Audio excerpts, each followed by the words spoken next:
ये कहानी एक साधारण लड़के जैक की थी। एक दिन जब वो स्कूल से लेट होके अपने घर वापस जा रहा था, तब वो अपने डैड को देखता है जो कि टीवी देख रहे थे, लेकिन वहाँ पर कुछ सही नहीं था। उसके फादर कुछ अजीब बिहेव कर रहे थे। जैक उसके तरफ दौड़ते हुए जाता है और ये देख के चौंक जाता है कि उसके फादर मारे जा चुके हैं।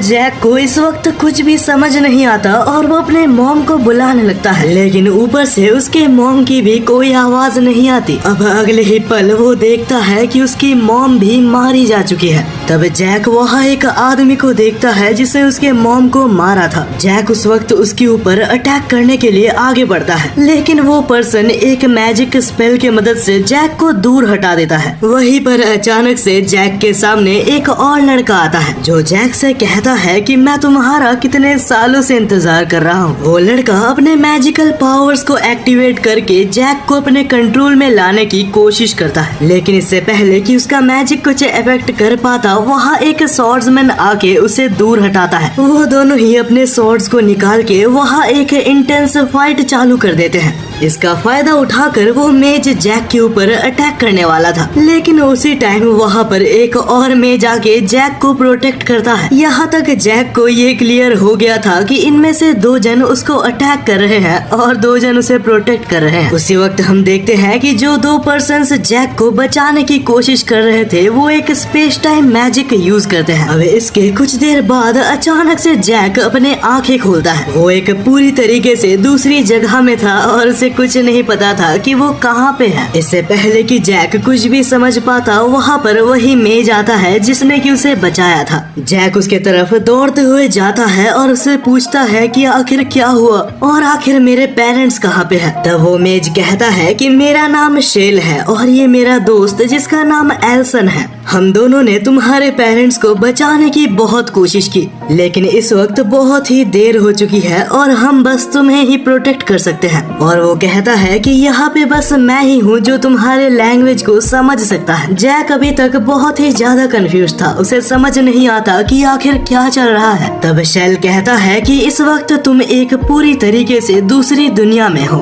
अगर मैं सिंपल ही बोलूँ तो ये अर्थ नहीं है और इस दुनिया को एक पर्सन रूल करता है जिसका नाम मार्को है, लेकिन मार्को के रूल्स इतने ज्यादा बेकार और इतने ज्यादा घिनौने थे कि कुछ लोग इसे अपोज कर रहे थे। यहाँ तक उससे बचने के लिए कुछ लोग दूसरी दुनिया में यानी कि अर्थ में चले गए थे। तब मार्को ने अपने बेटे कार्टैश को अर्थ में भेजा ताकि वो सारे सर्वाइवर्स को मार सके। और हमें पता चलता है कि कार्टैश कोई और नहीं, वही स्वॉर्ड्समैन था। वो कहता है कि शायद तुम्हारे पेरेंट्स हमारी दुनिया से बिलोंग करते थे और मार्को के घिनौने रूल्स को बर्दाश्त नहीं कर पाके अर्थ में एस्केप करने गए थे। लेकिन जैक कहता है कि मुझे पता है मेरे पेरेंट्स अर्थ के ही हैं। मुझे तुम्हारी बातों में थोड़ा सा भी विश्वास नहीं है कि तुम सच बोल रहे हो। तब हमें पता चलता है कि कार्टैश इस दुनिया का one of the strongest swordsman में से है और वो मेज और कोई नहीं उसका असिस्टेंट था जिसका नाम रियोन था। और ये दोनों कोई मॉन्स्टर से कम नहीं है, इनके अंदर थोड़ी सी भी ह्यूमैनिटी नहीं बची। जैक इस वक्त ये सब बातें नहीं करना चाहता और यहाँ से निकल जाता है। जैसे ही जैक थोड़ा सा आगे जाता है तो वहाँ पे एक लड़की होती है। वो लड़की जैक को बुलाती है, लेकिन जैक को उसका लैंग्वेज समझ नहीं आता। उस वक्त जैक को वो एक अजीब टाइप का पेंडेंट पहनाती है, जिसके बाद उसे सारे लैंग्वेज अचानक से समझ आने लगते हैं। तो वो लड़की जैक को एक्सप्लेन करते हुए कहती है कि ये एक मैजिकल क्रिस्टल है और इसके मदद से तुम हमारे लैंग्वेजेस को समझ सकते हो। उसी वक्त शेल जैक का पीछा करते हुए आता है और उस लड़की को उसके नाम से बुलाता है। हमें पता चलता है कि उस लड़की का नाम हिस्टोरिया है। शेल को देखकर जैक फिर से गुस्सा होके वहाँ से भाग जाता है और इस वक्त जैक भागते हुए एक स्ट्रेंज से रूम में आ चुका था। उस रूम में एंट्री करते साथ जैक एक अननोन सर्कल पे हाथ रख देता है। अगले ही पल वो अपने आप को आसमान में पाता है जो कि उड़ रहा था। यहाँ तक उसके साइड में ड्रैगन्स तक उड़ रहे थे, लेकिन अचानक से वहाँ का एटमॉस्फेयर पूरी तरीके से चेंज हो जाता है। वहाँ अचानक से बहुत सारे खतरनाक हमले होने लगते हैं, इतने खतरनाक अटैक्स जो कि ड्रैगन तक को मार देते हैं। वहीं पे कुछ फ्लाइंग सर्पेंट्स आके बाकी सारे क्रिएचर्स को भी मार रहे थे। अचानक से जैक उठता है और रियलाइज करता है कि ये सभी कुछ एक विजन था। जैक के साइड में हिस्टोरिया बैठी थी जो कि उससे कहती है कि ये कोई विजन नहीं था, ये कैलेमिटी 3 साल पहले सच में हुई थी और ये अटैक मार्को के द्वारा किया गया था, जो कि एक बहुत ही मिस्टिकल अटैक था। इस अटैक से वो ड्रैगन्स और यूनिहॉर्न्स के पावर्स छीनना चाहता था। हालांकि जैक को इन सब के बारे में कोई आइडिया नहीं है, तो वो उन्हें सब कुछ पहले से बताती है। वो कहती है कि इस यूनिवर्स में 2 प्लैनेट्स एग्जिस्ट करते हैं, एक अर्थ और दूसरा आइडान। और वेल इस वक्त तुम आइडान प्लैनेट के अंदर ही मौजूद हो और जैसा कि तुम देख सकते हो इस दुनिया में कोई भी मैजिक यूज कर सकता है। कुछ देर बाद हम जैक को देखते हैं जो कि हिस्टोरिया से पूछता है कि आखिर इस प्लेस को मार्को ने क्यों अटैक नहीं किया। हिस्टोरिया कहती है कि ये जगह बहुत ही स्पेशल है, ये जगह कंटिन्यूअसली मैजिकल बैरियर से प्रोटेक्ट होती आ रही है। मार्को और कार्टेश इस बैरियर को पार नहीं कर सकते। जैक कहता है कि मुझे नहीं लगता कि तुम लोग सच बोल रहे हो और जैक वहाँ से कूद के अपने घर वापस जाने का रास्ता ढूंढने के लिए चला जाता है। लेकिन थोड़ा आगे जाने पर ही वहाँ एक बैरियर था जो कि जैक पार नहीं कर पा रहा था। चाहे वो जितनी बार भी कोशिश करता वो उस बैरियर को पार नहीं कर सकता। जैक पूरी तरीके से टूट जाता है क्योंकि उसके पेरेंट्स भी अभी उसके पास नहीं है। तब वहाँ पर हिस्टोरिया आके जैक को कंफर्ट करती है। जैक हिस्टोरिया से कहता है कि क्या ये फेयर था कि मेरे पेरेंट्स को मार दिया गया बस इसलिए क्योंकि वो अर्थ में रह रहे थे और इसका कोई प्रूफ भी नहीं है कि वो इस दुनिया से थे। हिस्टोरिया कहती है कि कार्टेश तब तक हमला नहीं करता जब तक कोई वो मैजिक सेंस नहीं कर लेता। ये सुन के जैक को लगता है कि कहीं वो तो कारण नहीं, क्योंकि जब वो अर्थ में था तब उसे बहुत स्ट्रेंज ड्रीम्स आते थे। उसी वक्त हिस्टोरिया अपने मैजिक का यूज करके उसके इंजरीज को हील कर देती है, जो देखकर जैक चौंक जाता है। हिस्टोरिया कहती है कि मैं भी अर्थ से आई हूँ। वेल मेरे ऊपर भी कार्टेश ने बहुत बार हमला किया है, लेकिन शेल ने मेरे को हर बार सेव किया और इस बार वो मेरे को मैजिक सिखा रहा है। कुछ टाइम बाद वहाँ पर एल्सन आता है जो कि उससे कहता है कि मैं तुमसे माफी मांगता हूँ। इससे पहले मैंने अपने आप को इंट्रोड्यूस नहीं किया, लेकिन मैं इस ग्रुप का लीडर हूँ। तब एल्सन जैक को एक लेजेंडरी स्वॉर्ड देता है और कहता है कि आज से मैं तुम्हें ट्रेन करूंगा। वो कहता है कि मुझे अपने आप को डिफेंड नहीं करना। तब जैक कहता है कि मैं इतना स्ट्रॉन्ग बनूंगा कि मैं अपने पेरेंट्स को एवेंज कर सकूं। वहीं पे अगली सुबह हम एक कैसल में देखते हैं जहाँ लियोन कार्टेश से कहता है कि हमने जैक के पेरेंट्स को मार दिया है। लेकिन कार्टेश इस चीज से बिल्कुल भी खुश नहीं था, क्योंकि उसका प्लान ये था कि वो जैक को जिंदा पकड़ सके और लियोन को वार्न करता है कि अपने आप कोई भी डिसीजन मत लेना। मैं ये मेक श्योर करूंगा कि इसके बाद जब भी वो मुझसे मिले वो बच नहीं पाएगा। अगले दिन हम हिस्टोरिया को देखते हैं जो कि अर्थ में वापस आ चुकी थी। वेल क्योंकि उसके मदर और फादर मर चुके हैं तो वो अपने ग्रैंड मदर के साथ रहती है। हिस्टोरिया अपने ट्रेन के आने का वेट कर रही थी। वेल कुछ देर बाद जैसे नॉर्मली ट्रेन आता है तो सभी लोग सामने आते हैं, लेकिन वहाँ पे एक लड़का था जो कि बहुत ही केयरलेस था। वो अपना फोन एक्सीडेंटली नीचे गिरा देता है और जैसे ही उसे उठाने वाला था तभी गलती से वो हिस्टोरिया को धक्का दे देता है और वो ट्रेन के ट्रैक पे गिर जाती है। वहाँ मौजूद किसी को भी समझ नहीं आता कि अभी क्या हुआ, लेकिन आखिरी मोमेंट में जब वो ट्रेन उसको छू पाता उससे पहले वहाँ पे एक अननोन मैजिकल बैरियर उसको बचा लेता है। हालांकि ट्रेन पूरी तरीके से क्रैश हो चुका था, लेकिन वो सही थी। वहाँ मौजूद लोग उसकी हेल्प करते हैं और वो लड़का भी उससे सॉरी कहता है, लेकिन हिस्टोरिया किसी से भी बात ना करते हुए वहाँ से निकल जाती है। वो एक दूसरे प्लेटफॉर्म में दूसरे ट्रेन में चढ़ जाती है क्योंकि उसे डर था कि कार्टेश उसके मैजिक को सेंस कर लेगा। और वेल वो पूरी तरीके से सही थी क्योंकि कार्टेश उसको ही खोज रहा था। हिस्टोरिया बहुत से जगह भागती है, लेकिन कार्टेश चुपचाप उसका पीछा कर रहा था। नो मैटर हिस्टोरिया कहीं भी चली जाती, कार्टेश हमेशा उसके पीछे था। दौड़ते दौड़ते हिस्टोरिया अब ट्रेन के एंड में आ चुकी थी और वो कहीं भी नहीं जा सकती थी, लेकिन लकीली उस टाइम ट्रेन एक स्टेशन में रुक जाता है। वो ट्रेन से उतरती है और एक दूसरे ट्रेन में जाती है, लेकिन ये देख के चौंक चुकी थी कि कार्टेश भी उसको फॉलो कर रहा था। हिस्टोरिया अपनी पूरी कोशिश करती है कि वो कार्टेश से अपना पीछा छुड़ा सके और फाइनली उसे एक मौका मिलता है और वो ट्रेन से बाहर निकल जाती है, लेकिन कार्टेश वहाँ से नहीं निकल पाता और हिस्टोरिया बच जाती है। अगले ही पल हम हिस्टोरिया को अपने ग्रैंड मदर के घर में देखते हैं। वो बहुत ही ज्यादा डर गई थी और अपने ग्रैंड मदर के पास जाती है। हिस्टोरिया को ऐसा देखकर उसके ग्रैंड मदर पूछते हैं कि आखिर तुम्हें क्या हुआ। वेल ऑफ कोर्स हिस्टोरिया कार्टेश के बारे में अपने ग्रैंड मदर को कुछ भी नहीं बता सकती, तो वो सिंपली अपने ग्रैंड मदर से कहती है कि मेरा एक लड़का पीछा कर रहा था और मुझे नहीं पता कि उसे क्या चाहिए। उसकी ग्रैंड मदर कहती है कि चिंता मत करो, तुम अभी घर में हो और तुम्हें कोई भी कुछ नहीं कर सकता। वहीं पे अगले सीन में हम जैक को देखते हैं जो कि एलिसन के साथ बहुत ही कड़ी ट्रेनिंग कर रहा था। ट्रेनिंग करते करते जैक को भी 4 महीने गुजर चुके थे और अब फाइनली जैक थोड़ा बहुत स्वॉर्ड चला सकता था, लेकिन ऐसे स्वॉर्ड्स प्ले से वो एलिसन को कभी भी नहीं हरा सकता। एलिसन उसे बहुत ही इजीली एक डुएल में हरा देता है। जैक कहता है कि आखिर मैं तुम्हें क्यों नहीं हरा पाता। एलिसन कहता है कि मैं सालों से ट्रेनिंग कर रहा हूँ, हालांकि तुम्हें ट्रेनिंग करते हुए अभी बस 4 महीने ही हुए हैं। जैक कहता है कि तुमने मुझसे वादा किया था कि तुम मुझे एक लेजेंडरी स्वॉर्ड दोगे, लेकिन एलिसन कहता है कि तुम अभी तक उस काबिल नहीं हुए कि तुम एक लेजेंडरी स्वॉर्ड को हैंडल कर सको। लेकिन जैक बहुत ही जिद करता है और कहता है कि एटलीस्ट मुझे उसे देखने तो दो।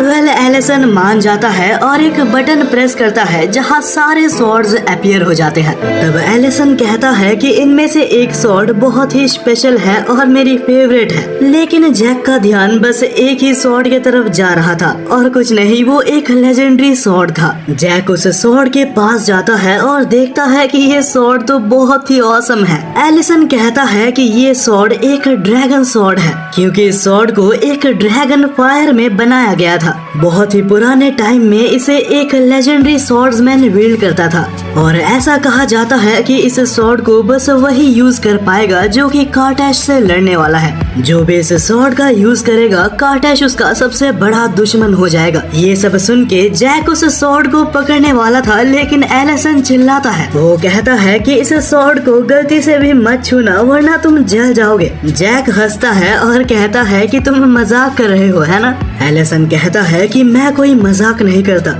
इससे पहले कि वो कुछ बोल पाता वहाँ पे शेल आता है और एलिसन से कहता है कि मेरे पास आओ, मुझे अकेले में तुमसे कुछ इम्पोर्टेंट बात करनी है। जैक वहाँ से बाहर चले जाता है, लेकिन चुपचाप उनकी बात सुन रहा था। तब शेल कहता है कि हिस्टोरिया के ऊपर कार्टेश ने हमला किया था। ये सुनकर एलिसन कहता है कि अगर ऐसा है तो उसे यहाँ रहना चाहिए, लेकिन हम उसे फोर्स नहीं कर सकते क्योंकि उसके पास अभी भी एक फैमिली बची है। वेल ये सुन के जैक बहुत ही ज्यादा उदास था और वहाँ से चला जाता है। वो नीचे जाता है और देखता है कि हिस्टोरिया बैठी थी। तब वो हिस्टोरिया से कहता है कि मैंने सुना कि तुम्हारे साथ क्या हुआ, क्या तुम पूरी तरीके से ठीक हो। हिस्टोरिया कहती है कि हाँ मैं ठीक हूँ, बस थोड़ी सी डरी हुई हूँ। ये मेरा पहला टाइम नहीं है जब कार्टेश ने मेरे ऊपर हमला किया है। 2 साल पहले जब मैंने अपना मैजिक यूज करके किसी को हील किया था तब उसने मेरा मैजिक सेंस कर लिया था। कुछ देर में वो मेरे पास पहुँच गया और मेरा बहुत देर तक पीछा किया। वह आखिर में शेल ने मुझे बचा लिया था।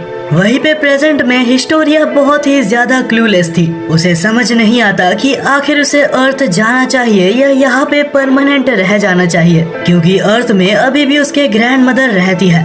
जैक तब उससे कहता है कि आखिर तुम कोई भी डिसीजन लो, हम सब तुम्हारे साथ हैं और चिंता मत करो, कुछ ही दिन में मैं भी फाइट करना सीख जाऊंगा और उसके बाद मैं भी तुम्हें प्रोटेक्ट करूंगा। जैक की बातें सुनकर वो बहुत ही ज्यादा खुश होती है और अपने अंदर विश्वास रखती है। उसी वक्त वहाँ पे शेल आता है और कहता है कि तुम दोनों यहाँ रहना क्योंकि कार्टेश हमारा पीछा कर रहा है। एलिसन अपना स्वॉर्ड लेता है और जाने के लिए रेडी होता है, लेकिन तभी जैक पूछता है क्या मैं भी तुम्हारे साथ जा सकता हूँ, लेकिन वो कहता है कि तुम अभी तक तैयार नहीं हो। शेल और एलिसन वो दोनों थे जो कि कार्टेश से लड़ने वाले हैं। वो वहाँ मौजूद क्रिस्टल का इस्तेमाल करते हुए कार्टेश का लोकेशन ट्रैक करके वहाँ से टेलीपोर्ट कर लेते हैं। वहीं पे हम कार्टेश और उस मेज को देखते हैं जो कि अर्थ में 2 लोगों को हंट कर रहे थे, क्योंकि ये दोनों भी अपनी जान बचा के अर्थ में रहने आ गए हैं। वहीं पे रियान अपना मैजिक यूज करते हुए उस लड़की के ऊपर हमला करता है। वो लड़की अपने आप को अपने मैजिक की मदद से डिफेंड करती है, जिससे कि ये रिवील हो जाता है कि वो आइडान की एक सिटीजन है। वहीं पे दूसरा पर्सन इसका मौका उठा के वहाँ से निकल जाता है, लेकिन कार्टेश उसके पीछे आ चुका था और एक बहुत ही स्ट्रेंज मैजिक की मदद से उसे इंस्टेंटली मार देता है। बस उसी मोमेंट में शेल और एलिसन वहाँ पहुँच जाते हैं। रियान उस लड़की को पूरी तरीके से मारता है और शेल के ऊपर एक मैजिकल अटैक करता है। वहीं पे एलिसन कार्टैश का मुकाबला करते हुए एक डुएल में फाइट कर रहा था। वहीं पे रियान एक और मैजिकल अटैक शेल के ऊपर परफॉर्म करता है। शेल उस मैजिकल अटैक को डॉज कर लेता है, लेकिन उसी वक्त रियान अपने मैजिक के डायरेक्शन को चेंज कर देता है और इस अटैक से शेल को एक बहुत ही सीरियस इंजरी हो जाती है। एलिसन शेल की इस सिचुएशन को देख के उसके पास जाता है और उससे कहता है कि हमें यहाँ से निकलना होगा। और बस आखिरी मोमेंट में शेल अपने टेलीपोर्टेशन को ऑन करता है और वहाँ से एस्केप कर लेता है। वहीं पे वापस कैंपस में जैक अपनी ट्रेनिंग कर रहा था और जब उसे बाहर से कुछ आवाजें आती है तो वो चेक करने जाता है। उसी वक्त वहाँ पे विक्टोरिया आती है और एलिसन उससे उसे हील करने कहता है। विक्टोरिया कहती है कि मैं ट्राई कर सकती हूँ, लेकिन उससे पहले हमें यहाँ से बाहर जाना होगा, क्योंकि बाहर ओपन एयर में उसकी पावर और ज्यादा स्ट्रॉन्ग हो जाती है। और फाइनली हिस्टोरिया बाहर जाके उसे हील करने में कामयाब होती है। शेल विक्टोरिया का शुक्रिया अदा करता है और कुछ देर के लिए रेस्ट करता है। इसके बाद ही हिस्टोरिया जैक के पास आती है और उसे सारा कुछ बताती है। जैक ये सुन के कहता है कि बहुत बढ़िया, तुम एक बहुत ही अच्छी मेज हो। लेकिन हिस्टोरिया कहती है कि मैं कोई मेज नहीं, मैं तो उसके बराबर भी नहीं आ सकती, लेकिन मैं एक दिन उसके तरह बनना चाहती हूँ जो कि इस दुनिया का सबसे बड़ा मेज है। वो उस मेज के बारे में थोड़ी इन्फॉर्मेशन देती है। इसका नाम लाय है और इसके पास एक वेपन था, लेकिन वो वेपन यहाँ से बहुत सालों पहले चोरी हो चुका है। तब हिस्टोरिया कहती है कि मैं शेल की हेल्प करना चाहती थी, लेकिन मैं इतनी वीक हूँ कि मैं आखिरी टाइम भी उसकी हेल्प नहीं कर पाई। तब जैक अपने आप से एक क्वेश्चन पूछता है कि आखिर हम कार्टैश से क्यों हार जाते हैं। ये सोचते हुए वो दौड़ते हुए उस क्रिस्टल के पास जाता है और उसे कहता है कि मुझे बताओ आखिर कार्टैश इस वक्त कहाँ पे है। क्रिस्टल उसे दिखाता है कि आखिर कार्टैश इस वक्त कहाँ पे मौजूद है। तब जैक क्रिस्टल से कहता है कि मैं दूर से उन दोनों के ऊपर नजर रखना चाहता हूँ। क्रिस्टल इसको अलाउ करता है और जैक एक इमेज फॉर्म में वहाँ पे प्रेजेंट था। तब जैक देखता है कि कार्टैश के पास एक तरह की बुक है, लेकिन इससे पहले कि कार्टैश उस बुक को खोल पाता वो जैक को नोटिस कर लेता है और अपने मैजिक की मदद से वो जैक को कंट्रोल करने की कोशिश करता है, लेकिन मैजिक के इफेक्ट करने से पहले हिस्टोरिया उसे उठा देती है। तब कार्टैश रियान से कहता है कि कोई हमें देख रहा था और प्रोबेबली ये शेल के टीम में से ही कोई एक होगा। वो कोई भी हो, बहुत ही जल्दी मरने वाले हैं। वहीं पे हम देखते हैं कि जैक को होश आता है और सभी लोग वहाँ पे थे। शेल और एलिसन को पता चल जाता है कि जैक ने अभी क्या करने की कोशिश की थी और एलिसन जैक से कहता है कि तुमने जो अभी किया वो बहुत ही बेवकूफी भरा काम था। अगर कार्टैश चाहता तो वो तुम्हें एक सेकंड के अंदर मार सकता था, लेकिन जैक कहता है कि ये कैसे मुमकिन हो सकता है, मैं तो वहाँ पे था भी नहीं। शेल एक्सप्लेन करता है कि कार्टैश की पावर अपने माइंड से कंट्रोल होती है, वो किसी भी माइंड और सोल को कंट्रोल करके उसे मार सकता है। ये दोनों ही केसेस बहुत ही ज्यादा बुरे हैं, क्योंकि अगर तुम कंट्रोल हो जाते हो तो वो इस फॉरेस्ट में एंट्री ले सकता है और उसके इस फॉरेस्ट में आने से चीजें बहुत ज्यादा बिगड़ सकती है। जैक उनसे माफी मांगता है और कहता है कि आगे मैं ऐसा कुछ नहीं करूंगा। वो दोनों वहाँ से चले जाते हैं, लेकिन हिस्टोरिया समझना चाहती थी कि आखिर जैक ने वहाँ क्या देखा। जैक कहता है कि उनके हाथ में कोई अजीब सी बुक थी जो कि आइडियन लैंग्वेज में लिखी हुई थी, लेकिन वो उस प्लेस का नाम रिमेम्बर नहीं कर पा रहा था। तब वो एक कॉपी और पेन में उस प्लेस को ड्रॉ करने की कोशिश करता है और एक बहुत ही अच्छा ड्राइंग बना लेता है, जिसको देख के हिस्टोरिया बहुत ही ज्यादा इम्प्रेस हो जाती है और कहती है कि तुम अभी रेस्ट कर सकते हो, मैं इस पिक्चर को ऑनलाइन खोजने की कोशिश करूंगी। हिस्टोरिया के जाते साथ ही जैक फिर से ट्रेनिंग करने लगता है। उसी वक्त वहाँ पे एलिसन आके उससे सॉरी कहता है। वो माफी मांगता है क्योंकि पहले उसने बहुत ही रूड बिहेव किया। जैक, आज तक के तुम मेरे सबसे होनहार स्टूडेंट हो और मैं तुम्हारे जैसे एक वॉरियर और फ्रेंड को खोना नहीं चाहता। ये सुनकर जैक और ज्यादा खुश हो जाता है और कहता है कि मैं आगे से और ज्यादा मेहनत करूंगा। वहीं पर हिस्टोरिया ने अपने लैपटॉप में बहुत से जगह चेक कर लिए थे और बहुत रिसर्च करने के बाद फाइनली उन्हें वो जगह मिल जाता है जो कि वो ढूंढ रहे थे। और उस जगह को देखकर जैक कंफर्म करता है कि हाँ, ये वही जगह है। तभी हिस्टोरिया एक बुक के बारे में बताती है जो कि आजकल काफी फेमस हो रही है। ये बुक पीटर नाम के एक साइंटिस्ट के द्वारा लिखा गया था और ऐसा लगता है कि कार्टैश ने किसी रीजन की मदद से उस बुक को चुरा लिया है। जब एलिसन और शेल को इस बारे में पता चलता है तब शेल कहता है कि उस बुक को जूम करो और जैसे ही वो उस बुक को जूम करती है तो शेल बहुत ही ज्यादा हैरान हो जाता है। ये एक बहुत ही एंशिएंट बुक है जो कि ग्रेट मेजेस के बारे में सब कुछ बताती है। ये वही मेजेस है जो कि हमारे उस रूम में रखे गए हैं। वो ये भी कहता है कि जब पास्ट में वॉर्स होते थे तब हम भाग के यहाँ पे आ गए थे और बहुत सारे मेजेस के बारे में हमने यहाँ पे सारी डिटेल्स लिखी थी और वही सेम बुक इस वक्त कार्टैश के पास है। हमने उस जगह पे बहुत सारे मैजिकल आइटम्स रखे थे जैसे कि सॉर्ड्स और अलग अलग चीजें, और उस बुक में एक लेजेंडरी स्टाफ के बारे में भी बताया गया है और अगर वो स्टाफ किसी भी तरीके से कार्टैश को मिल जाता है तो बहुत ही बड़ा डिजास्टर आने वाला है। तब एलिसन कहता है कि हमें उस म्यूजियम में जाना चाहिए जहाँ से वो बुक स्टोल हुआ था और वो लोग वहाँ पे जाते भी हैं। एलिसन को अर्थ के कपड़े पहनने पड़ते हैं जो कि उसके लिए बहुत ही ज्यादा एनोइंग थे। वह जो भी हो, जब वो लाइब्रेरी और म्यूजियम के पास पहुंचते हैं तो वो लोग स्प्लिट अप कर लेते हैं ताकि वो लोग अलग अलग जगह पे जल्दी खोज पाए। उसी सेम टाइम में साइंटिस्ट पीटर किसी को कॉल करके कहते हैं कि वो बुक चोरी हो चुका है, यहाँ तक सारे डिजिटल कॉपीज भी डिलीट हो चुके हैं। कॉल में जो बंदा था वो कहता है कि चिंता मत करो, मेरे पास एक प्राइवेट कॉपी है,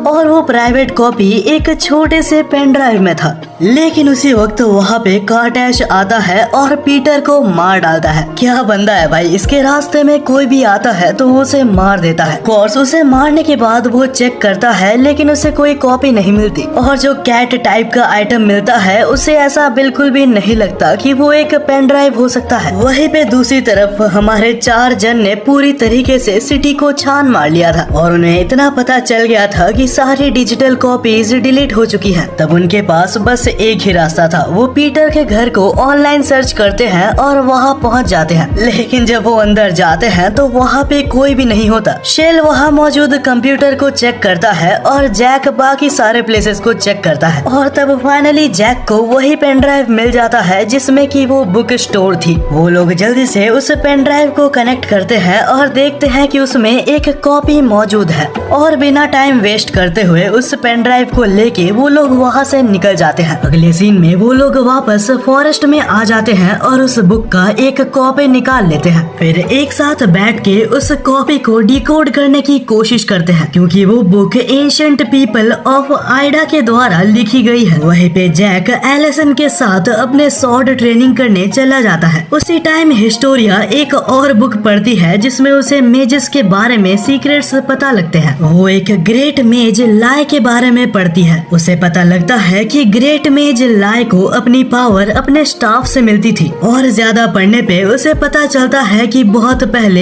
एक लेजेंडरी यूनिकॉर्न लिव करता था और यही यूनिकॉर्न है जिसके वजह से लाए को अपना मैजिकल पावर और स्टाफ मिला था। लेकिन बाद में जब यूनिकॉर्न मर जाता है तो वो स्टाफ खुद ब खुद डिसलोकेट हो जाता है और इस वक्त किसी को भी नहीं पता कि वो लेजेंडरी स्टाफ कहाँ पे है। और उसी वक्त शेल को वो लोकेशन मिल जाती है जहाँ पे वो स्टाफ हाइड किया गया है। लेकिन बुक में एक बहुत ही अजीब सी लैंग्वेज लिखी हुई थी। शेल को वो पढ़ के बस इतना ही समझ आया कि डेजर्ट के लोगों ने उस स्टाफ को कहीं पे छुपाया है। और जब शेल उसको आगे पढ़ने की कोशिश करता है तो अचानक से एक अनआइडेंटिफाइड स्पेल एक्टिवेट हो जाती है। जैसे ही वो स्पेल काम करती है तो वहाँ पे ग्लोब का एक मैप आ जाता है और उस मैप में एक रेड डॉट ये स्पेसिफाई कर रहा था कि वो स्टाफ एग्जैक्टली कहाँ पे है। और वो रेड डॉट से हमें पता चलता है कि वो स्टाफ इस वक्त अफ्रीका में मौजूद है। तब शेल और विक्टोरिया ये चीज जैक और एलिसन को बताने जाते हैं और बाद में वो सभी लोग डेजर्ट में निकल जाते हैं उस स्टाफ को खोजने के लिए। आगे ट्रैवल करते वक्त वहाँ एक लेक के पास एक अननोन पर्सन था। वो काफी ज्यादा स्ट्रेंज था, लेकिन वो आइडान से ही बिलोंग करता था। वो ये भी कहता है कि मेरे पूर्वज यहाँ पे आए थे बहुत सालों पहले, लेकिन इस वक्त उनमें से कोई भी जिंदा नहीं है। तब एलिसन उससे कहता है कि हमें लाई का स्टाफ जल्द से जल्द खोजना पड़ेगा और अगर कार्टैश को गलती से भी वो मिल गया तो वो बहुत ही बुरा हो सकता है। लेकिन वो पर्सन कहता है कि आखिर मैं तुम्हें वो स्टाफ क्यों दूं? ये सुनकर एलिसन बहुत ही ज्यादा गुस्सा हो जाता है, लेकिन शेल उसको रोकता है। तब एलिसन कहता है कि कम से कम हमें वो स्टाफ देखने दो और वो पर्सन इस बात के लिए मान जाता है। अगले सीन में वो पर्सन उन सभी को एक केव के अंदर ले जाता है, लेकिन हिस्टोरिया को वहाँ पे एक बहुत ही स्ट्रेंज फीलिंग महसूस हो रही थी और वो सबसे कहती है कि इस केव के अंदर ऑलरेडी कार्टैश मौजूद है। लेकिन हिस्टोरिया की ये बात बस जैक ही सुन पाया था। वो लोग दौड़ के ये बात शेल को तो वार्न कर देते हैं, लेकिन एलिसन के लिए बहुत देर हो चुकी थी क्योंकि वो ऑलरेडी केव के बहुत ही अंदर जा चुका था। वो तीनों वहाँ से दौड़ते हैं ताकि वो एलिसन को वार्न कर सके, लेकिन जब तक वो लोग अंदर जाते हैं बहुत ही लेट हो चुका था क्योंकि शायद एलिसन मरने वाला था। कार्टैश ने एलिसन को कुछ ही सेकंड्स के अंदर मार डाला था। ये देखकर जैक बहुत ही गुस्सा होके सामने अटैक करने जाता है, लेकिन कार्टैश मैजिक की मदद से उसके स्वॉर्ड को फ्रीज करके उसे तोड़ देता है। वहाँ तीनों ही इस वक्त बहुत ही ज्यादा डेंजर में थे। नहीं पता कैसे एक बहुत ही स्ट्रेंज सी चीज हो जाती है। लेजेंडरी मैजिकल स्टाफ अचानक से हिस्टोरिया के हाथ में आ जाती है और बिना टाइम वेस्ट करते हुए एक प्रोटेक्शन स्पेल की मदद से हिस्टोरिया जैक को बचा लेती है। ये देखकर कार्टैश कहता है कि वो स्टाफ मेरे हवाले कर दो, लेकिन हिस्टोरिया कहती है कि ये स्टाफ बस मैं ही यूज कर सकती हूँ। कार्टैश कहता है कि अगर ऐसा है तो मैं तुम्हें भी लेके जाऊंगा और अगर तुम मेरे साथ आओगी तभी एलिसन यहाँ से जा सकता है और अगर तुम ना बोलोगी तो मैं इसे मार सकता हूँ। ये देखकर कि हिस्टोरिया के पास और कोई चॉइस नहीं है, वो आगे जाने वाली थी। जैक उसे रोकता है, लेकिन हिस्टोरिया के पास और कोई ऑप्शन नहीं था। उसी वक्त पीछे से शेल आता है और अपने टेलीपोर्टेशन मैजिक से वो तीनों वहाँ से टेलीपोर्ट हो जाते हैं। ये देखकर रियान बहुत ही ज्यादा गुस्सा हो जाता है, लेकिन कार्टैश बहुत ही शांत था। वो कहता है कि चिंता मत करो, वो लोग जल्द ही हमारे पास वापस आएंगे क्योंकि एलिसन हमारे साथ है। और अब हम देखते हैं वो सीन जब वो लोग रिटर्न होके वापस फॉरेस्ट के अंदर जा चुके थे, जहाँ जैक बहुत ही ज्यादा गुस्सा था क्योंकि वो एलिसन को वापस नहीं ला पाए। हालांकि शेल कहता है कि उस वक्त हमारे पास और कोई चॉइस नहीं था क्योंकि अगर विक्टोरिया उसके पास चली भी जाती फिर भी वो हम दोनों से लड़ता और हमें कैप्चर कर लेता। अगर एलिसन कॉन्शियस होता तो वो भी हमें यहाँ से भागने ही कहता। हालांकि शेल को फाइट के दौरान एक बहुत ही इम्पोर्टेंट चीज याद आती है, तो वो वहाँ पे बैठ जाता है और एक्सप्लेन करना चालू करता है। वो कहता है कि बहुत सालों पहले जब मार्गो ने आइडान के ऊपर हमला किया था तब एक लेजेंड था जो कहता था कि उसका अंत एक यूनिकॉर्न या फिर एक ड्रैगन के द्वारा होगा और यही रीजन है कि उसने इस दुनिया में सारे ड्रैगन्स और यूनिकॉर्न्स को मार डाला है। वो कंटिन्यू करते हुए कहता है कि मैं उस दिन वहाँ पे मौजूद था और मैंने अपने आँखों से देखा है कि सारे यूनिकॉर्न्स मारे गए थे,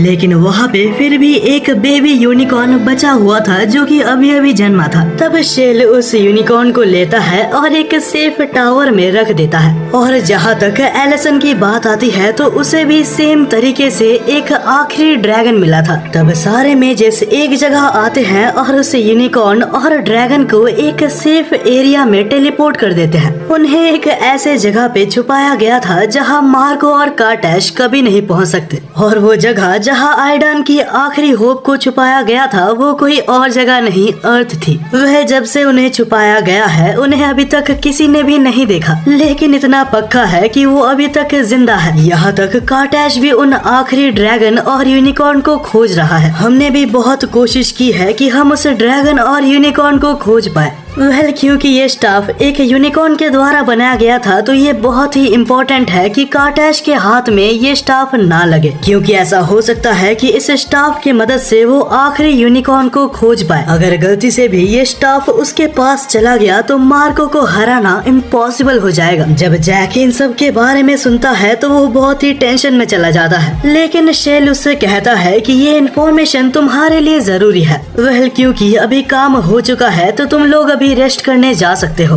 वहीं पर दूसरी साइड में जैसे ही एलिसन को होश आता है तो वो अपने आप को एक प्रिजन में पाता है। तभी वहाँ पे रियान आता है जो कि उसका मजाक उड़ाने लगता है और कहता है कि क्या मैं तुम्हारे ऊपर कुछ एक्सपेरिमेंट्स कर सकता हूँ। लेकिन तभी वहाँ पे कार्टैश आता है और कहता है कि तुम्हारी हिम्मत भी कैसे हुई, तुम मेरे सबसे इम्पोर्टेंट प्रिजनर के ऊपर एक्सपेरिमेंट्स करना चाहते हो। ये बात ध्यान में रखना, अगर वो मरा तो मैं तुम्हें भी मार दूंगा, लेकिन जब तक वो नहीं मरता तब तक मुझे चलेगा। तुम उसके साथ कुछ भी करो, बस इतना ध्यान रखना कि वो मरना नहीं चाहिए। वहीं पे कुछ घंटों बाद हम फॉरेस्ट में देखते हैं जहाँ सभी लोग क्रिस्टल के सामने थे और उन्होंने ये पता लगा लिया था कि एलिसन को उन्होंने कहाँ पे रखा है। एलिसन इस वक्त एक कैसल के अंदर है जो कि बहुत सारे इनह्यूमन मॉन्स्टर्स गार्ड कर रहे हैं और यहाँ पे एंट्री करना बहुत ही ज्यादा मुश्किल होने वाला है। जैक कहता है कि चिंता मत करो, मैं एलिसन को खुद बचाऊंगा, जहाँ तुम दोनों उन गार्ड्स को डिस्ट्रैक्ट करके रखना। तब शेल कहता है कि ये बिल्कुल इम्पॉसिबल है, तुम्हारे पास एक वेपन तक नहीं है। तब जैक कहता है कि अगर ऐसी बात है तो टाइम आ चुका है मैं अपना वेपन ले लूं। अगले सीन में हम उन सभी को स्टोरेज में देखते हैं और अजीब बात ये है कि जैक लेजेंडरी सॉर्ड लेने वाला था। जैक आगे जाता है और उस सॉर्ड को पकड़ने वाला था। शेल उससे कहता है कि नहीं रुको, वरना तुम मारे जाओगे, लेकिन बहुत ही देर हो चुकी थी और जैक उस सॉर्ड को क्यूरियोसिटी के मारे पकड़ चुका था।